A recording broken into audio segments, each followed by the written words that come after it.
بسم اللہ الرحمن الرحیم۔ السلام علیکم۔ میں آپ سب کو اپنے چینل اسٹارٹ ایزی نالج میں خوش آمدید کہتی ہوں۔ آفاق سن سیریز سبق نمبر 8، عنوان ہے تندرستی ہزار نعمت، مطلب کہ ہیلتھ از ویلتھ، تندرستی بیمار رہنے سے بہت زیادہ بہتر ہے۔ اہم الفاظ: تندرست مین صحت مند، پریشان، بیماری، بخار، والدین۔ زین اسکول میں پڑھتا ہے، وہ 7 سال کا بچہ ہے۔ اس کی امی جان روز اس کے لیے ٹفن تیار کر کے دیتی ہیں۔ زین ایک اچھا بچہ ہے، وہ اپنے والدین کا کہنا مانتا ہے۔ اس کی جماعت کے بہت سارے بچے اسکول سے چھٹی کے بعد سڑک کے کنارے کھڑے خوانچہ فروشوں سے چیزیں خریدتے ہیں۔ یہ سڑک کے کنارے جو کھانے پینے کی چیزیں بیچنے والے ہوتے ہیں انہیں کہتے ہیں خوانچہ فروش۔ اس کی جماعت کے بہت سارے بچے اسکول سے چھٹی کے بعد سڑک کے کنارے کھڑے خوانچہ فروشوں سے چیزیں خرید کر کھاتے ہیں۔ ناصر بھی ان بچوں میں سے ایک ہے، وہ زین کا دوست ہے۔ آج 2 روز ہو گئے ناصر اسکول نہیں آیا۔ ماسٹر صاحب نے بتایا کہ وہ بیمار ہے۔ زین اپنے دوست کی بیماری کا سن کر پریشان ہو گیا۔ اسکول سے واپسی پر زین نے امی جان کو ناصر کی بیماری کا بتایا۔ زین: امی جان، کیا ہم شام کو ابا جان کے ساتھ ناصر کو دیکھنے جا سکتے ہیں؟ امی جان: کیوں نہیں بیٹا، آپ کے ابا جان دفتر سے آ جائیں تو چلیں گے۔ شام کو زین اپنے والدین کے ساتھ ناصر کی خیریت معلوم کرنے اس کے گھر چلا گیا۔ ناصر کی امی نے بتایا، بار بار منع کرنے کے بعد بھی ناصر پھیری والوں سے یعنی کہ خوانچہ فروشوں سے جو گلیوں میں یا سڑکوں پہ چیزیں بیچتے ہیں ان سے چیزیں خرید کر کھاتا رہا۔ اسی وجہ سے پیٹ کی خرابی کے ساتھ ساتھ ناصر کو تیز بخار بھی ہو گیا ہے۔ زین: میری امی کہتی ہیں کہ بازار سے ملنے والی کھانے پینے کی چیزوں پر مکھیاں بیٹھتی ہیں اور ان پر گرد بھی پڑتی ہے۔ گرد، ڈسٹ، دھول مٹی، جنہیں کھا کر ہم بیمار بھی ہو جاتے ہیں، اس لیے میں گھر سے روز اپنا ٹفن لے کر جاتا ہوں۔ ناصر: مجھے بھی امی جان ٹفن تیار کر کے دیتی ہیں، مگر میں اسکول کے باہر سے بھی کچھ نہ کچھ لے کر کھا لیتا ہوں۔ زین: اس طرح تو ہم بیمار ہو سکتے ہیں۔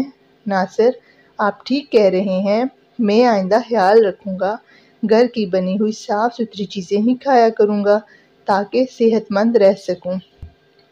زین کے والد: اس طرح اسکول سے چھٹی بھی نہ ہوگی اور دوستوں سے بھی ملتے رہیں گے۔ زین: ناصر، اللہ تعالیٰ آپ کو جلد صحت یاب کریں۔ آمین، سب نے مل کر کہا۔ زین، اس کے امی ابو ناصر کی تیمارداری کے لیے گئے اور جب کوئی کسی بیمار کو دیکھنے جاتے ہیں تو اس کو دعا دی جاتی ہے، اسی لیے ناصر کو بھی زین نے کہا اللہ تعالیٰ آپ کو جلد صحت یاب کرے۔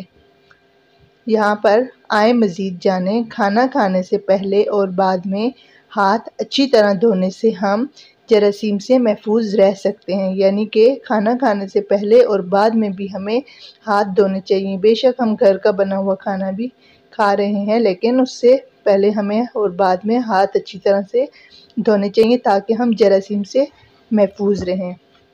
یہاں پر اچھی بات بتائی گئی ہے، صحت اللہ تعالیٰ کی نعمت ہے۔ صحت مند انسان اپنے کام بہتر طریقے سے کر سکتا ہے، اس لیے وہ چیزیں استعمال نہ کریں جو صحت کے لیے نقصان دہ ہوں، مطلب وہ چیزیں نہ کھائیں پئیں جو آپ کی صحت کو نقصان پہنچائیں۔ اگر ہم باہر سے بھی کوئی چیز کھاتے ہیں تو ہمیں دیکھ کر کھانا چاہیے کہ اس چیز پر دھول مٹی نہ پڑ رہی ہو، وہ اچھی طرح سے چیز کور ہو اور اچھے طریقے سے بن رہی ہو تاکہ وہ چیز جراثیم سے پاک ہو اور ہماری صحت کو، ہماری ہیلتھ کو نقصان نہ پہنچا سکے۔ مشق: الفاظ معنی: تندرست، صحت مند، خوانچہ فروش، پھیری والے، ٹفن، کھانے کا ڈبہ، والدین، ماں باپ، گرد، مٹی۔ تفہیم: سوچیں اور بتائیں۔ سوال نمبر 1، زین کی امی روز اسے ٹفن کیوں تیار کر کے دیتی تھیں؟ زین کی امی روز اسے ٹفن اس لیے دیتی تھیں تاکہ وہ گھر کا تازہ بنا ہوا کھانا کھائے، یا پھر ہم کہہ سکتے ہیں زین کی امی روز اسے ٹفن اس لیے دیتی تھیں تاکہ وہ گھر کا بنا ہوا صاف ستھرا اور تازہ کھانا کھائے۔ سوال نمبر 2، ناصر اسکول سے کیوں غیر حاضر تھا؟ یعنی ناصر اسکول کیوں نہیں آیا تھا؟ ناصر اسکول سے اس لیے غیر حاضر تھا کیونکہ وہ بیمار تھا۔ سوال نمبر ج، کھانا کھانے سے پہلے کیا کرنا چاہیے؟ کھانا کھانے سے پہلے اور بعد میں ہاتھ اچھی طرح دھونے چاہیے۔ زین اپنے والدین کے ساتھ ناصر کے گھر کیوں گیا؟ زین اپنے والدین کے ساتھ ناصر کے گھر اس کی طبیعت پوچھنے گیا۔ زین اپنے والدین کے ساتھ ناصر کے گھر اس کی بیمار پرسی کرنے گیا۔ تندرست رہنا کیوں ضروری ہے؟ تندرست رہنا اس لیے ضروری ہے کیونکہ صحت مند انسان اپنے کام بہتر طریقے سے کر سکتا ہے۔ یا پھر کہہ سکتے ہیں ہم، تندرست رہنا اس لیے ضروری ہے کیونکہ صحت اللہ تعالیٰ کی نعمت ہے۔ نون عین میم تے، نعمت ہے۔ یا پھر ہم اس طرح سے بھی کہہ سکتے ہیں، تندرست رہنا اس لیے ضروری ہے کیونکہ تندرستی ہزار نعمت ہے۔ درست جملوں کے سامنے صحیح اور غلط جملوں کے سامنے غلط کا نشان لگائیں۔ کھانا کھانے سے پہلے ہاتھ دھونا ضروری ہے، تو یہ صحیح ہے، صحیح کا نشان۔ بچوں کو اپنے والدین کا کہنا نہیں ماننا چاہیے، تو یہ غلط بات ہے، اس کے سامنے غلط کا نشان۔ ہمیں اپنی جسمانی صفائی کا خیال رکھنا چاہیے، بالکل صحیح۔